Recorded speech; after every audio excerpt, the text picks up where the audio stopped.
Welcome to Controlling the Uncontrollable, how to operate your company in crisis. I'm your host, Jerome Fogel, and I've got with me an expert panel. You may be joining us from around the country, and I have really seasoned operators and business consultants who know how to operate a company, especially in crisis. And I want to introduce you to them. So I want to start with Charles Cheshire. He is CEO of the Cheshire Group. He's a leader in outsourced operations for both small and large companies and corporations alike. And he helps plan, implement, and educate business owners on developing a business plan, identifying market needs, and developing the necessary skills for business ownership. Charles, great to have you here. Thank you. We've got Philip Pfeiffer. He is the CEO of Experience Traction. He is a certified EOS implementer. More about that later. And Entrepreneurial System, it's a complete set of simple concepts and practical tools that helps growth-oriented companies systematically and permanently improve. Welcome, Philip. Great to have you. Good to be here. Thanks, Jerome. And also, last but certainly not least, we've got Constantine Patamianos. He is co-founder and partner with Fogel and Patamianos, and he advises both publicly and privately held companies on strategic, corporate, and operations matters. And he also serves as a mentor at a number of accelerators, including Techstars, Bunker Labs, and Patriot Bootcamp. Welcome, Constantine. Welcome. Thank you. Thank you, Jerome. Well, and for those of you that don't know me, I'm Jerome Fogel. I'm a co-founder and partner with Fogel and Patamianos, and I'm also an offsite general counsel for small and lower middle market companies. So, you know, we're kind of in the middle of this COVID crisis. I can't believe it's almost the end of July. And so to kind of help the audience, I wanted to help them get to know each of you just a little bit better and kind of what you do. And so that's kind of where I want to go next. So Charles, now I obviously I know you well. Not everybody on this call may know you well, but you know, you're really a leader in this outsourced operations model. And maybe can you share more about, like, how do you work with your clients? Like, what does an engagement look like? Like, what kind of projects you're working on? Maybe give the audience a little bit of sense of what you do and why, you know, obviously I know how amazing what you do, great you are, but give the audience a little bit of a sense of what you do. Yeah, so we started out about, I think it's been about 9 years now. And literally it was a couple of business owners that really good at business, really good at starting companies, but just the maintaining of companies and getting companies to the next level. Maybe they were at a plateau, maybe they were, you know, they don't work well with employees a lot of times, or they don't know the newest, latest and greatest about marketing. And so they were just getting a bit stuck. They asked us to come on board and help them kind of run their operations. And so it turned into this for-hire COO of sorts. So, you know, you have a lot of outsourced companies for CMOs, for CFOs. There's not a lot out there for COOs because it tends to encompass so many things, but a lot of times the smaller to mid-sized businesses don't have the full executive team kind of running things. Or if they do, sometimes we'll come alongside where they do have an executive team, but they just need help kind of creating the next level of ideas and things like that. So we generally come in and we are a for-hire COO. So we run anything that a COO would run. We have a small team that helps us kind of facilitate that. And that's anything from human resources to day-to-day operations, to marketing, to accounting, to legal, to et cetera. So one of our biggest goals, well, two of our biggest goals is, number one, how can we take the pressure off the CEO or the owner so that they can be freed up to do their job? We find that sales for whatever company it is, they increase much more. There's a lot of stats out there and percentages, but they increase a lot more when we kind of take the burden away from them. So if they're not having to deal with legal and accounting and all these thousands of emails, and they can really focus on their job, we find sales kind of go through the roof. That's one thing that really helps. And then two, our other focus is really just getting it to that next level. We say, okay, you're a $2 million company right now. How do we get you to 4? How do we get you to 6? You know, things like that. And so, yeah, that's what we do. We kind of do a little of everything within a company. Yeah, I mean, it sounds like you really take that pressure off the CEO role and you kind of bring in some structure. I Yeah. mean, I guess I guess what's the range of types of companies that you work with? I mean, and what kind of stages are they in? Are they, is it, already formed and they've got a team? Is it entrepreneur, everything in between? What kind of stages are they usually in? There are a lot of different stages, but usually when we have that COO role, it'll generally be companies that are below 25 million. 25 million a year. Once they get to 25 million a year, they have their full-blown executive team. We'll come on sometimes with those companies, larger companies, 25 million and up, as a consultant or things like that. But at the COO kind of for hire role, those are 25 million and under. And we're, helping them with the plethora of services. Yeah, and we've had Constantine and I've had a great chance to work with you, and you really have a fantastic way of just taking a lot of these things on for clients, and they don't have to see everything that's going on behind the scenes, but you really help them operating a lot smoother, and we've seen it personally. So we really, those of you that are watching, we're going to learn a lot more from Charles in a little bit, but that's a great start. And let's turn to Philip. So, we were talking just with Charles about, being, a COO for hire. Now you work with this kind of simple but powerful system that I learned recently, just kind of getting to know you, the entrepreneurial operating system. Can you tell us a little bit about that system and a little bit more about your work and what you do? Yeah, I'd be happy to. And again, thanks for having me on, Jerome. So, you hit on a little bit of this at the beginning. EOS, it's called, the Entrepreneurial Operating System, is a method for getting what you want out of your business, whatever that is. And it's a set of simple, practical tools and timeless concepts that helps entrepreneurs and the leadership team really do three things that I call vision, traction, and healthy. So just very simply, vision is about getting everybody 100% on the same page with where they are going and how they plan to get there. And then traction is just about executing on that vision with discipline and accountability at every level of the organization. And healthy means coming together as a healthy, cohesive, and functional team, because teams is what achieves vision. And so I help, as a professional EOS implementer, I help the leadership teams and entrepreneurs get what they want from their business by doing vision, traction, and healthy. And I work with companies typically my sweet spot is between 10 and 250 employees, and privately held, interested in growing, really believe that want to grow and want to try something new to produce a different result, right? Mm-hmm. And being an attorney, I'm going to ask a leading question, meaning I know the answer, but I'm going to ask you. So do you come in the company and do you do the work, or do you more facilitate them and help them kind of create the system for themselves? Yeah, great question. Absolutely great question. Yes, I can tell that you know the answer, Jerome. You're a good student. So I do not provide answers, answer questions, give direction, strategic advice. And actually, that's why we don't call ourselves consultants. So what I do is I do facilitate, and I help them implement the system in their business and master all of these tools and really their disciplines. And at a certain point, they graduate from working with me, and we really celebrate that moment. And I'm working to create independence and empower them. Mm-hmm. And the way I do that is I teach them the system, and at some point they figure it all out, they master it, and I get out of their way and let them run their business.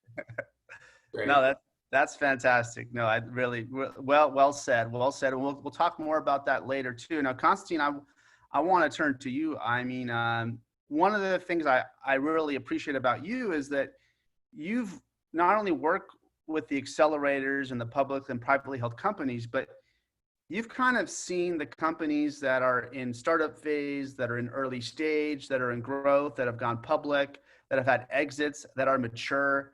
And so I guess one thing I want to ask you is, what kind of things are you doing for these companies? And then maybe can you share about what are some of the different principles at each stage that a company should be aware of? Yeah, happy to.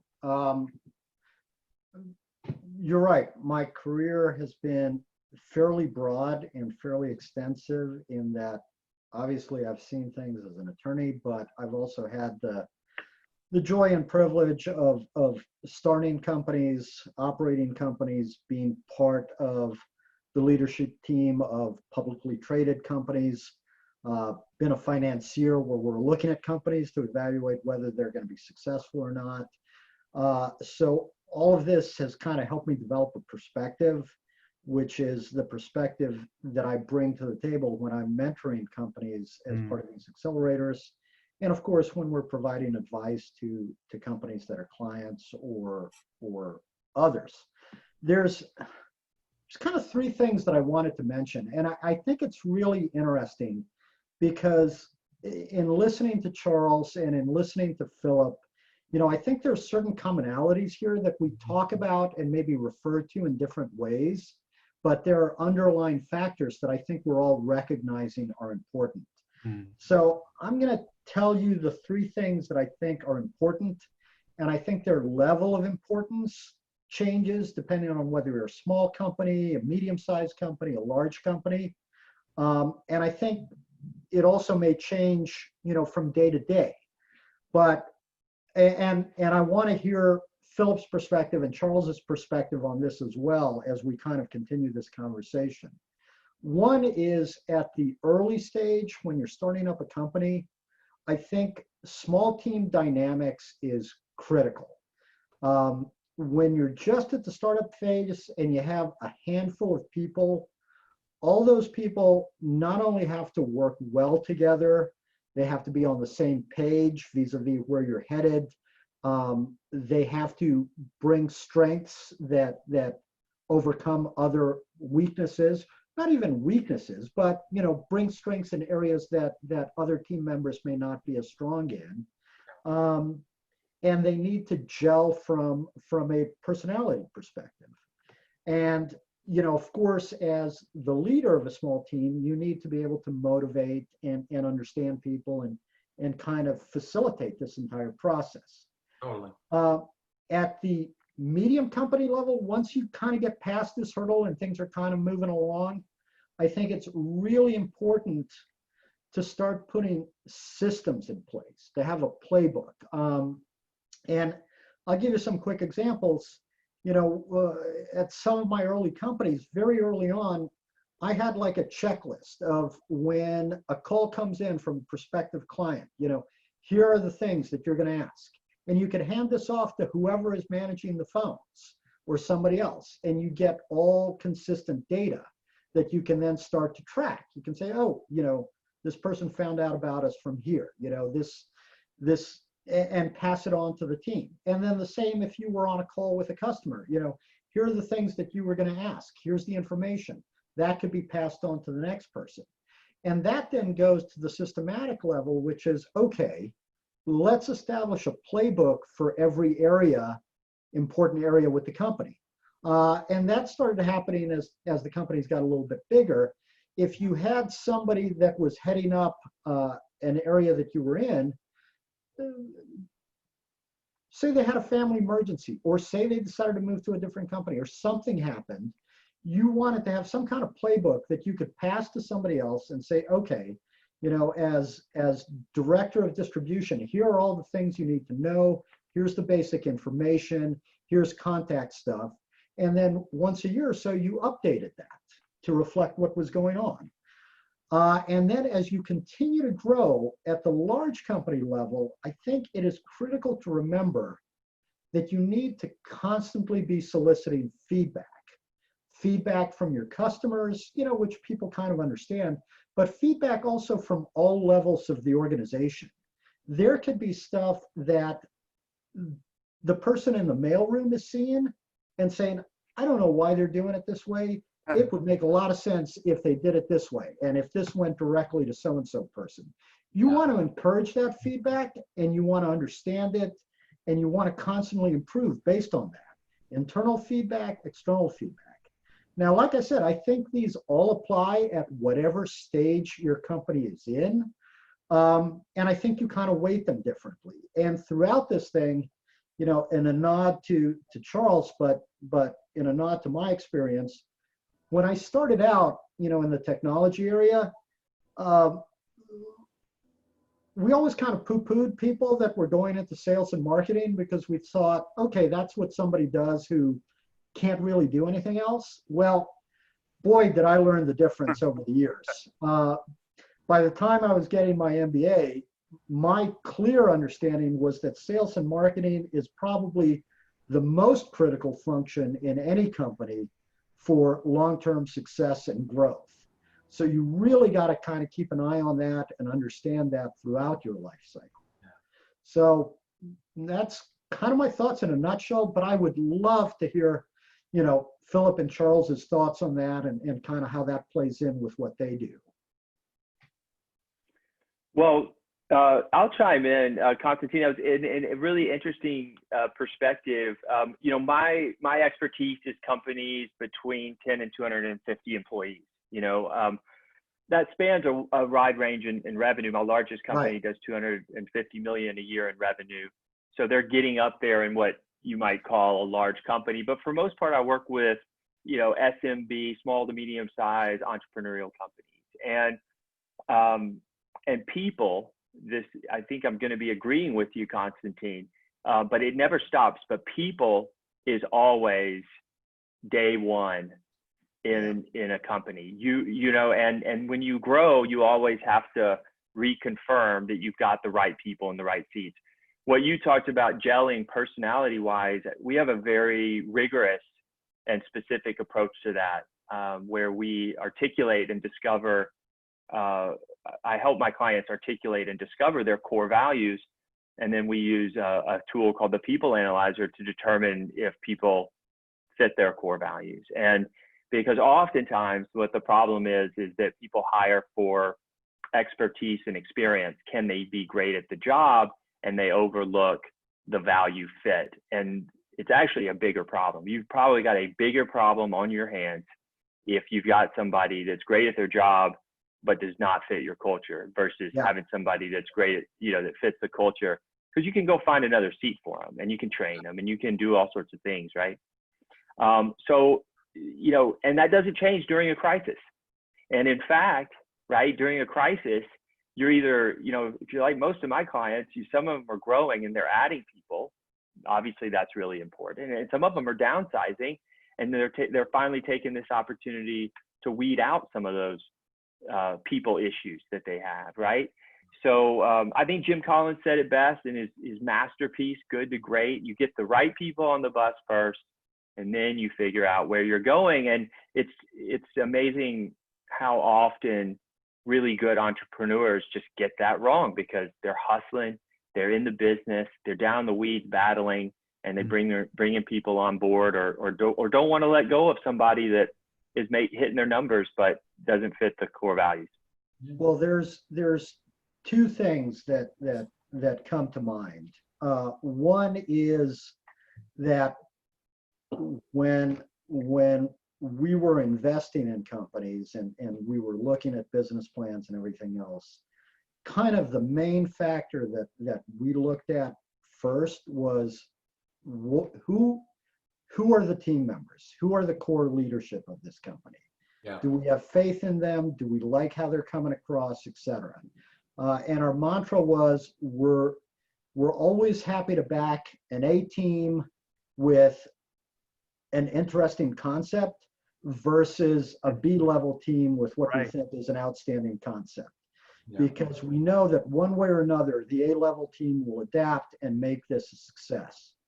To your other point, Philip, and what I should have mentioned in terms of the team as well, is that what I've often found is that it takes a disproportionate amount of energy, particularly if you have a small team to begin with, in dealing with a team member that does not gel, does not belong, is not, you know, rowing in the right direction. And it's completely disproportional to the overall team effort. So yeah, choosing the right people, I think, is critical. Yeah. Charles, about your thoughts on what Constantine was saying and how that works and fits in with what you do. I tend to keep it pretty simple in the sense of the hiring, because I find a lot of times, so the organizations I work with are probably a little smaller than Philip, in the sense of, size. And so we're in that place where they're hustling and grooving, and they tend to hire really incorrectly. Relationships, or I know this guy, he's my buddy, or just starting out and not knowing, a lot of different things, or they've known for a while, but they tend to be, kind of people that just want to keep other people around for whatever reason, or they feel bad to let them go. And so I come in and I have a theory, very simple: easy to hire, hard to fire. And so look, whoever you bring on the team, it's super easy to bring them on. Everybody's excited. But then, a year later, guess what? It's going to be, you trained them for 6 months. That the stat, at least that I read, was it takes 6 months somebody to get truly acclimated to a job. So you invested a ton of time and money into this person.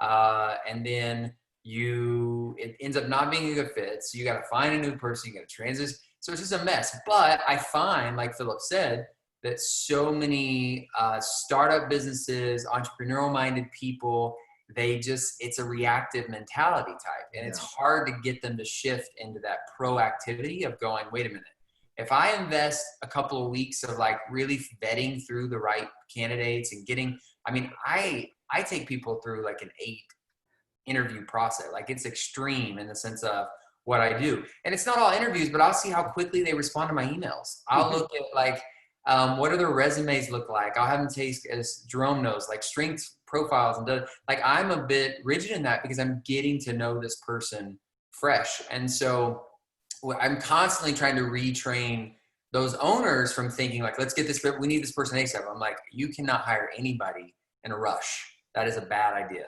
So, yeah.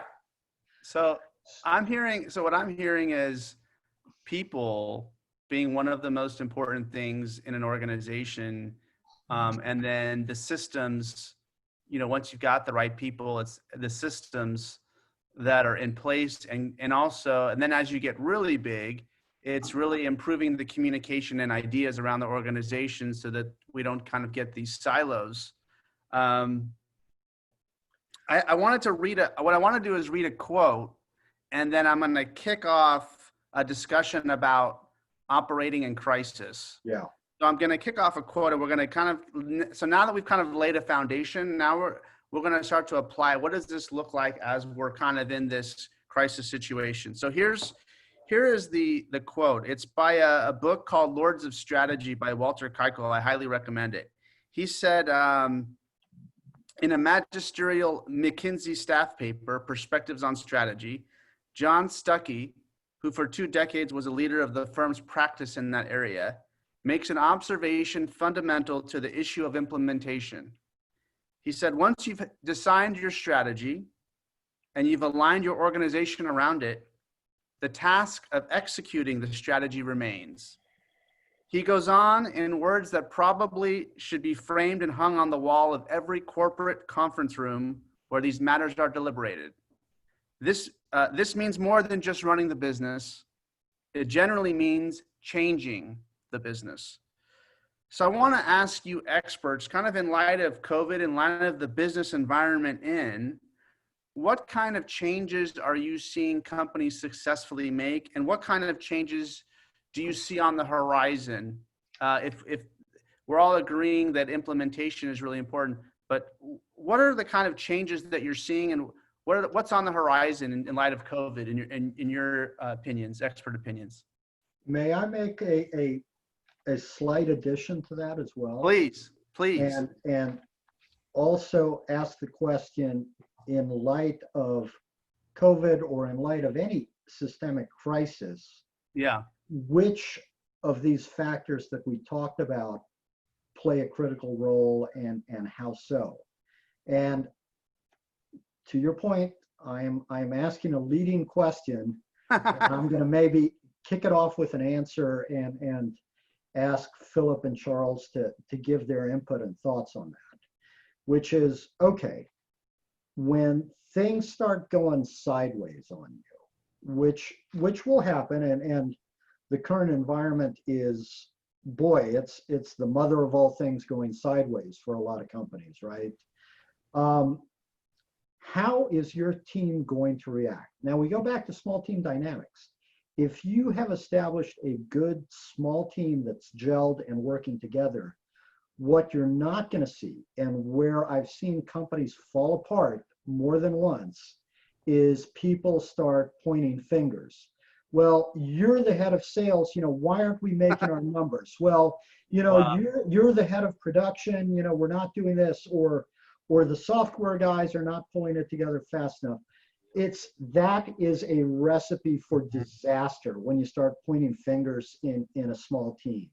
Yeah. My thoughts are that you have to say, okay, we just took a punch. We got to figure out how we're going to react to that. Let's think together, let's gel here, and let's approach this problem as a team and figure out how we're going to get past it. The second piece is, okay, you're operating in a fundamentally different environment right now. Your business model is eroding under your feet potentially, but at the same time, new opportunities might be presenting themselves. This is where feedback from your existing customers, from your network, from your employees, everybody that you need to start integrating that feedback and saying, okay, what do you think? Do you have any ideas? We have this core set of skills. We have this core set of production capabilities. We have, this core ability in distribution, whatever it is.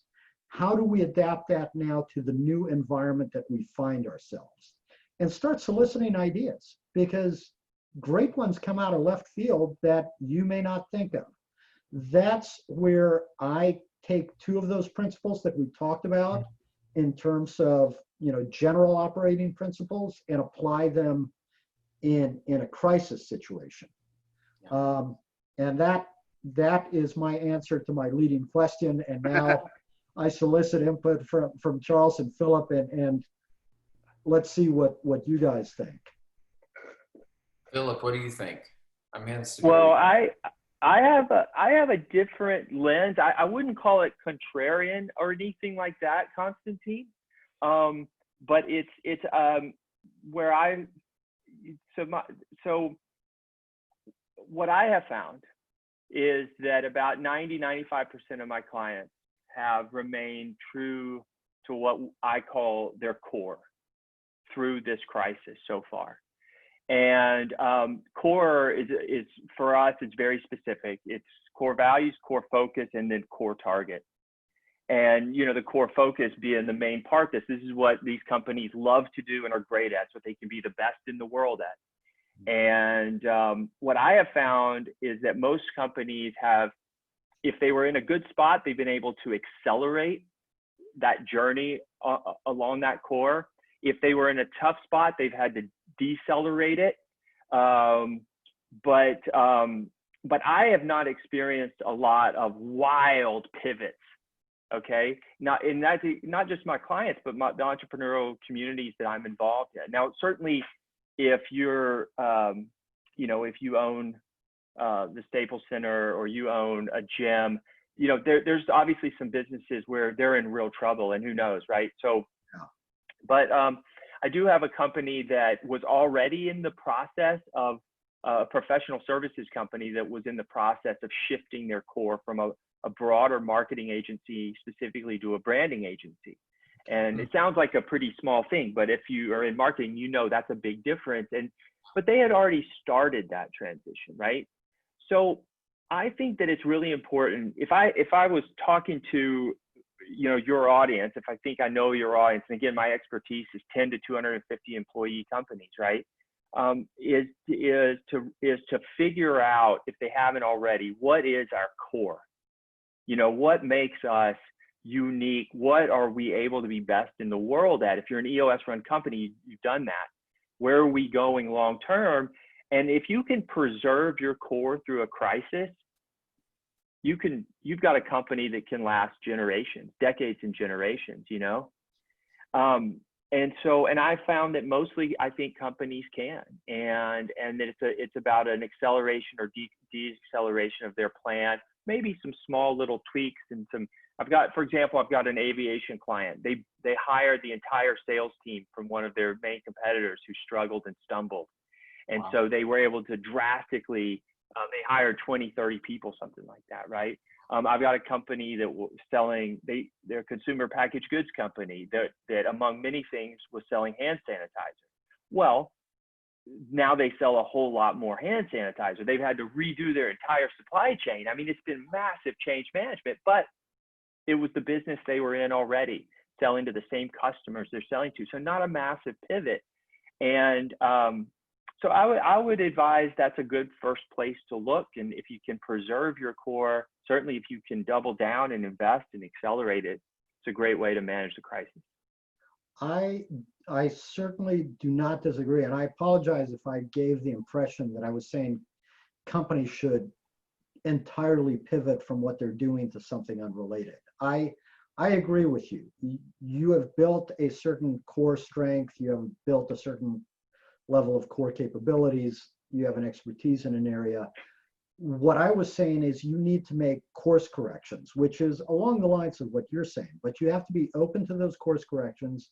You also have to maybe be open to new opportunities that arise in your markets. And I'm thinking of one company in particular that Jerome and I both know that was in the business of sanitizing a particular type of business just because of the nature of the regulatory structure.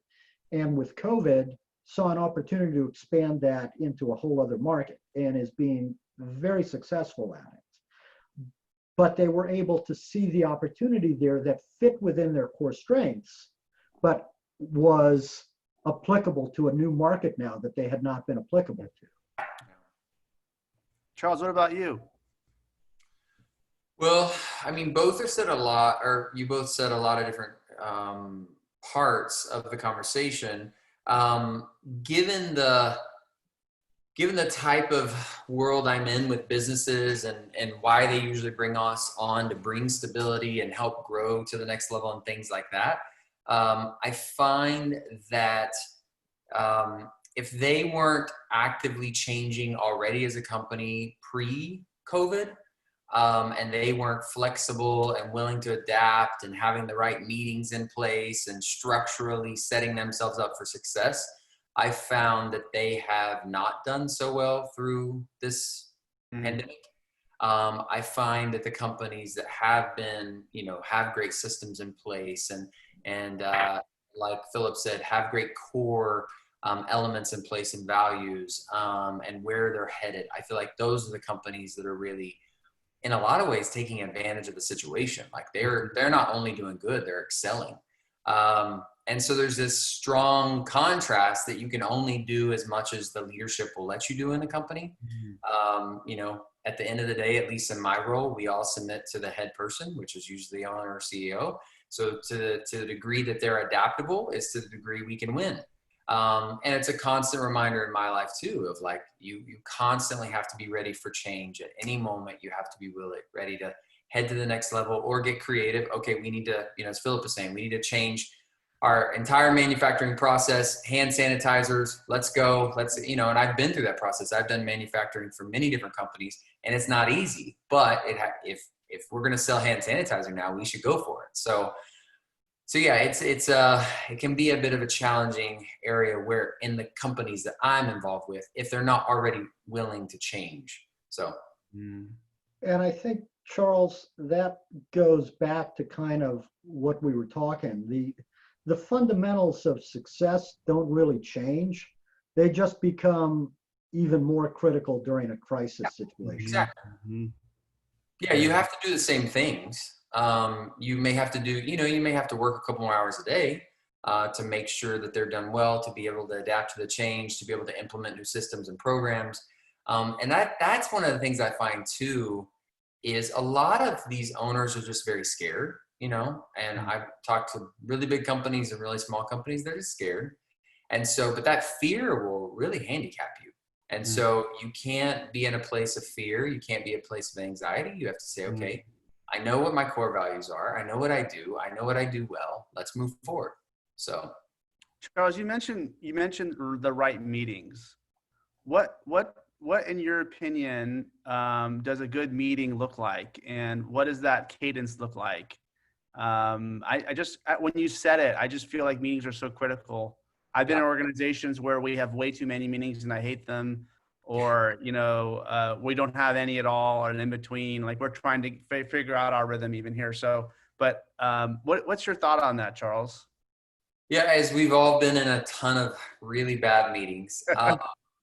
I think that's a really good question. So it always depends on the need of the company. To me, I look at a company as it's a living orgasm, an organism, excuse me. Sometimes it is. So it's very rarely totally different for every single organization.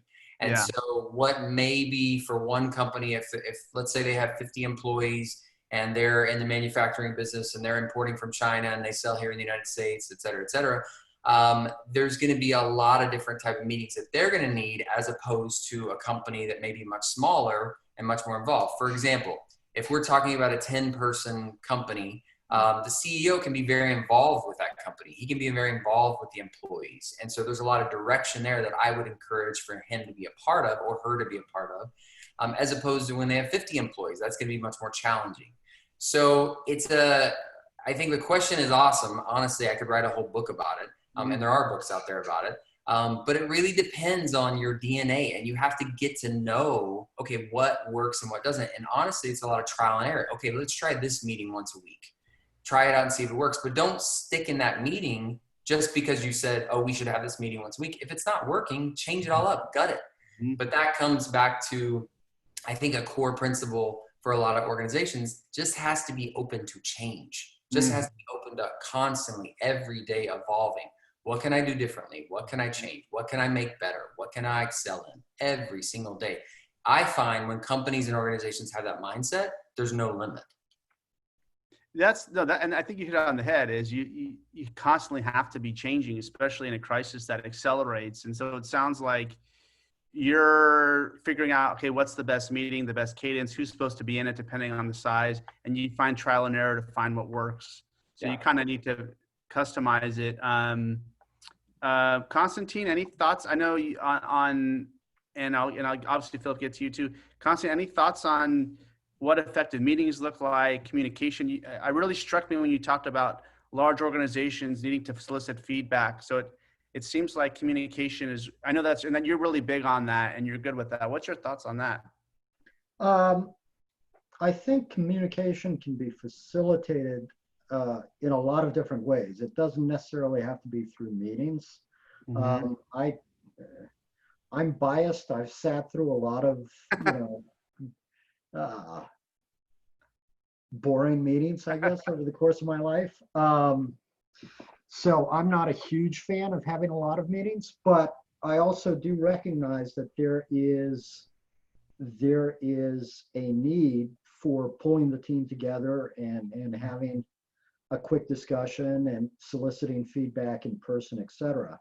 But I would say, push that down through the organization and kind of solicit feedback at all levels.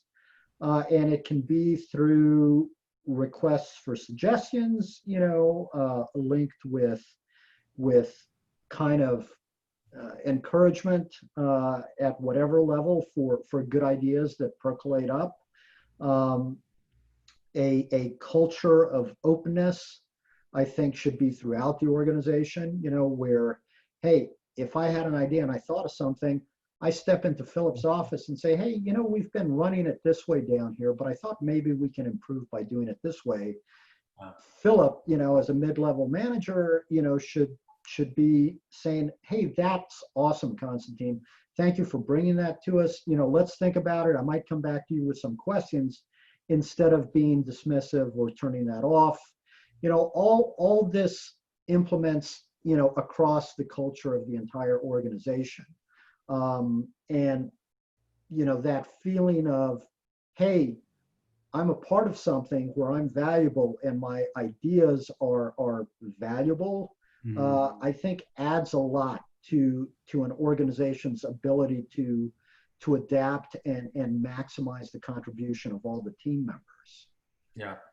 I don't know if that helps answer the No, question. I know we were talking about meetings, but No. That could just because I feel like we're all agreeing there needs to be change, but I feel like one of the ways there's change is the way information is communicated and the way we gather information and what we act on. And I that's one think of my it's thoughts. absolutely true. And Charles was saying something about anxiety and fear Yeah.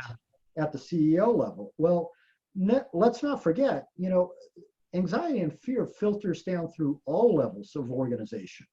Yep. That's really And the way we deal with that, in my opinion, is by having clear and open communication channels. It's like, okay, here's what I tell everybody. Nobody likes radio silence. Mm-hmm. If I'm trying to get a hold of somebody, if they're a vendor to me and they're not responding, I don't like to hear that. If I'm an investor in a company and they're not responding, I don't like that. If I'm a mid or lower tier employee in a company and I know stuff is going on, but nobody bothers to tell me, that adds to my stress level. That doesn't keep me motivated to continue to contribute to the company.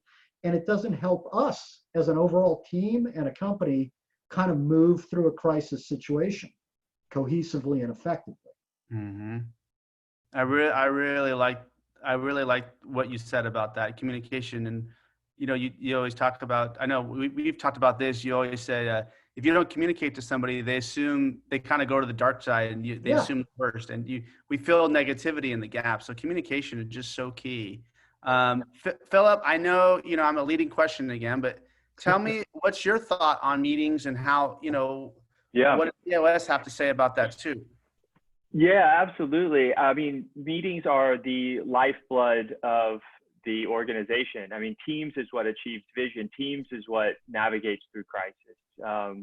Teams is what can accelerate growth or downside. So we have a very specific meeting agenda. It's called the L10, level 10 meeting agenda. And it's because we rate the meetings. The team will rate the meeting at the end of the meeting on a scale of 1 to 10. And the objective is a 10, and that makes sure everybody is bringing their best. And there's three main aspects of a level 10 meeting. The first is we review the company's scorecard, making sure they're hitting their weekly numbers. The second thing is we review their 90-day business priorities. We call those rocks. And then the third is we issue solve. And we solve issues, identify issues as they arise, and we teach a method, a tool, an issue solving track for how to solve issues at their root cause so that they actually go away forever.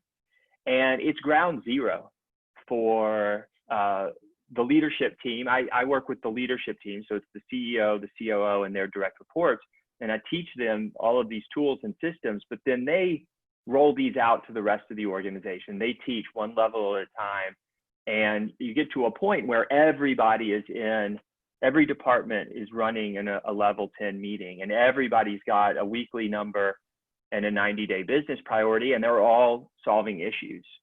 And we're in issue solving mode right now as a species, right? Globally. And it's all about issue solving, right? Everything now is an issue. And so teams that can come together really well, cohesively and functionally, I think Constantine and Charles both hit that nail on the head. The better you can get at identifying your issues and saying, hey, there's something here, we need to solve it, and they can come together. And, it's about making decisions. It's about seizing opportunity. It's about dealing with problems, people problems, process problems, right? Mm-hmm. So it's interesting you brought that up, because I think that especially that issue solving component is so crucial right now. Huge. And Constantine, I'll let you, I was also going to solicit from the audience Q&A. So there's some questions that were sent to me before, so that I have some. But also, if you're watching right now, there's a Q&A place where you can ask questions, and I'll let Constantine kind of. I feel like maybe you have some thoughts or questions just for all of us, or just some general direction, Constantine, you think, while we're kind of soliciting some feedback?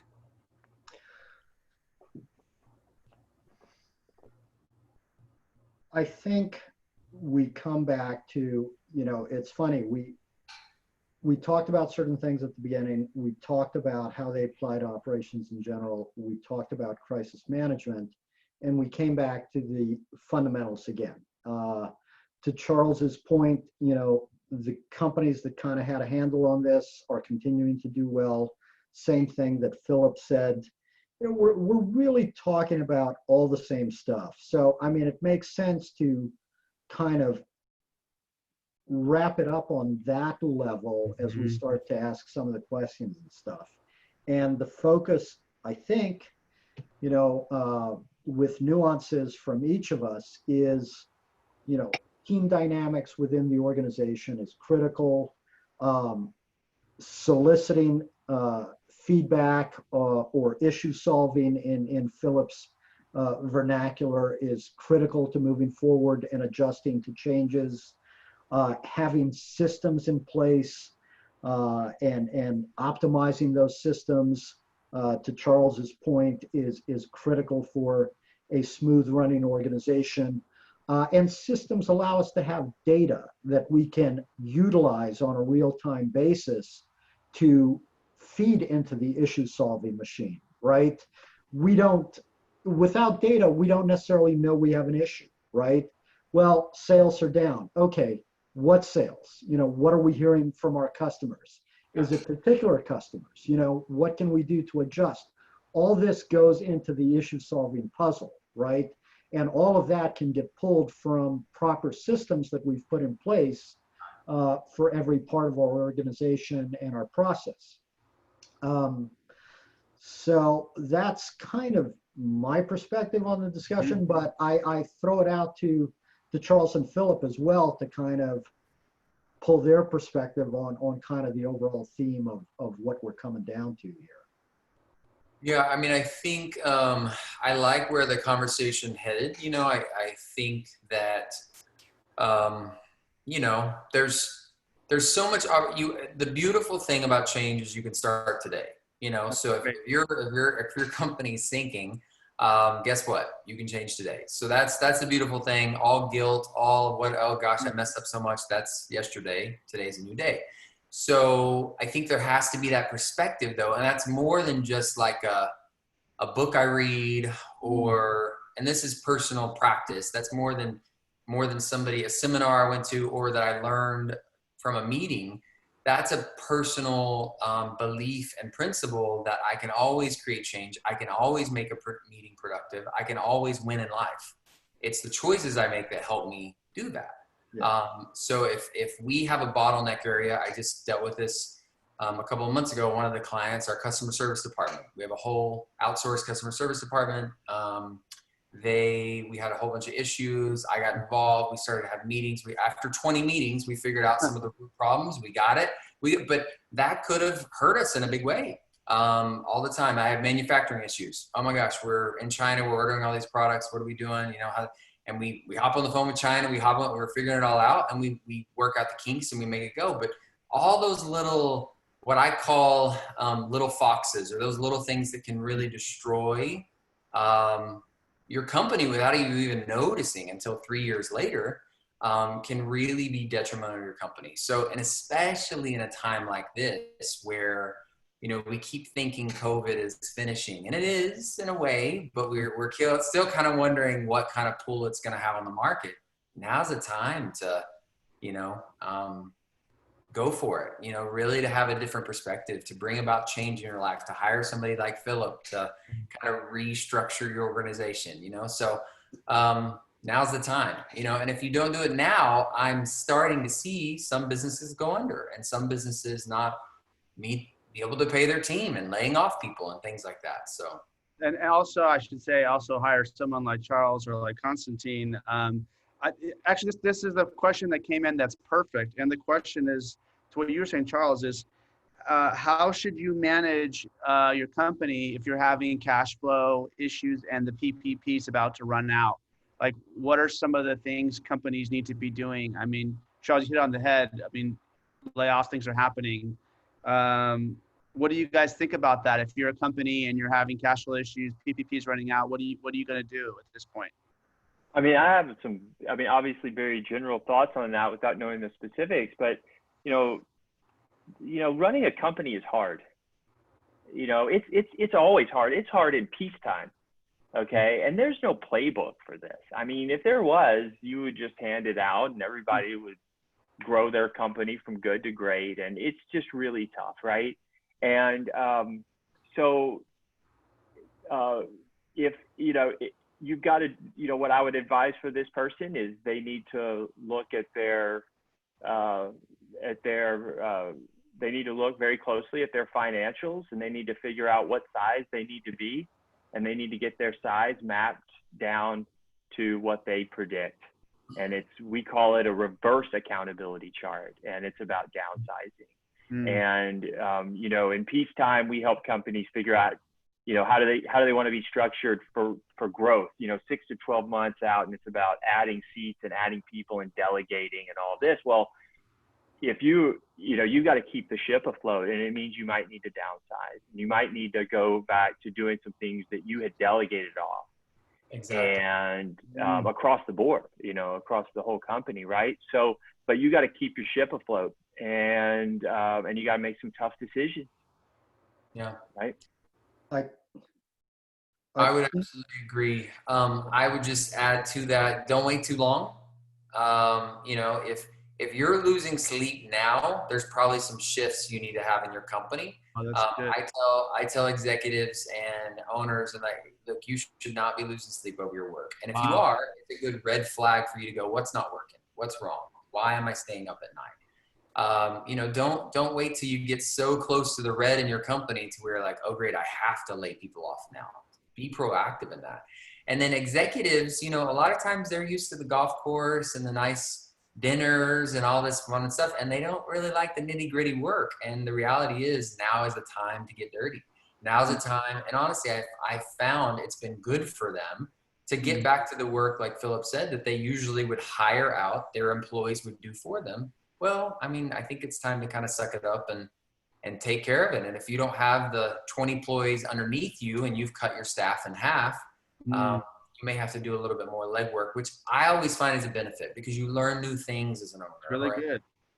Let me add one thing to that, because this is something that I've always believed in and led by, and I don't think anything Philip and Charles is saying differs from this, but I think it's important to point out.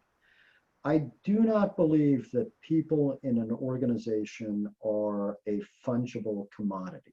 Right. And by that, I mean, if you've taken the time to build up a good team and you have people that are contributing and you have an open culture, etc., you should not, in my humble opinion, be quick to take a knife to that team.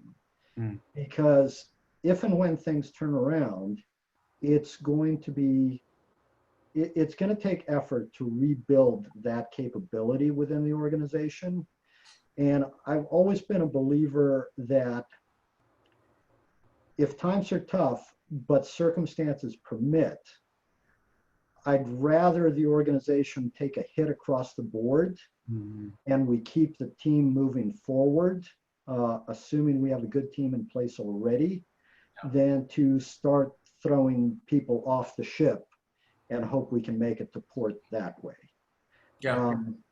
That's just my personal perspective, but I've known too many executives and too many organizations, be them startups or established companies, that viewed people as fungible, and in my experience, that's not the case.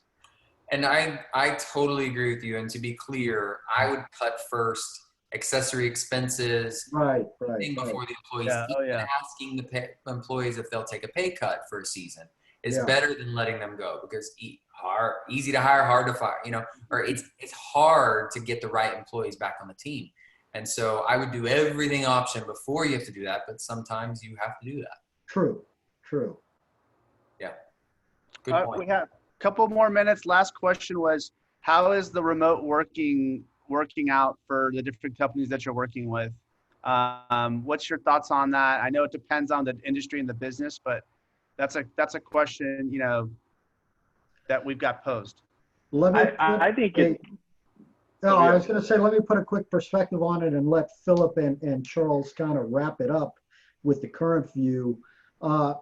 Even when I was on the executive team of a company that ended up being NASDAQ traded, we had operations out of Arizona, New York, Georgia, Washington. A lot of the top level team members, we operated virtually for the most part.